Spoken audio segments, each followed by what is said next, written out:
The fear that white people had of black people was so deeply internalized and reinforced by church and government and business that black town halls were burned, black churches were burned. And if a black man defended himself against the aggressor, against a white man, not only could he be killed, but his family could be killed. He might be subjected to hours of torture. In some cases, more than one, a black man was tied on a log and burned from his feet up so that an extensive crowd of people could take pleasure out of the screams and the horror. At his home near Savannah, Georgia, James Allen has collected a photographic record of racial violence in the South.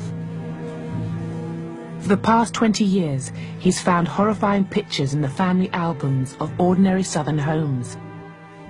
Many are postcards that were mass-produced as souvenirs.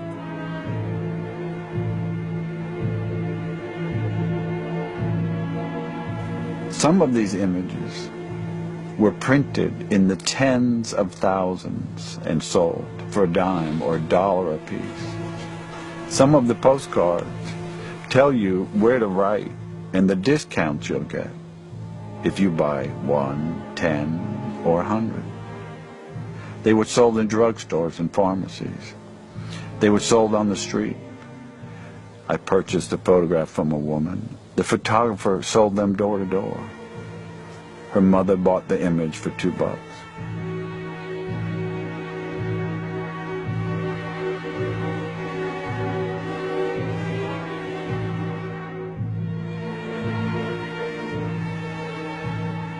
A murder that is of particular interest to me was of a 17-year-old boy by the name of Jess Washington in Waco, Texas, in 1916. He was seriously mentally challenged. The wife of the farmer that he worked for was found dead. He was arrested. He was brought to trial. The trial took from 10 until 12. And when the jury came back at noon and found him guilty, someone in the courtroom, and it would have been anyone in the courtroom, screamed out, "Get that nigger." And one of the worst and cruelest treatments of a human being began. Jess was kicked down out of the courthouse, down the back steps where a crowd of several hundred was waiting for him. They put a chain on his neck. There were 16,000 people crowding the street to watch this boy be tortured. Jess was tied to the chain over a branch of a tree.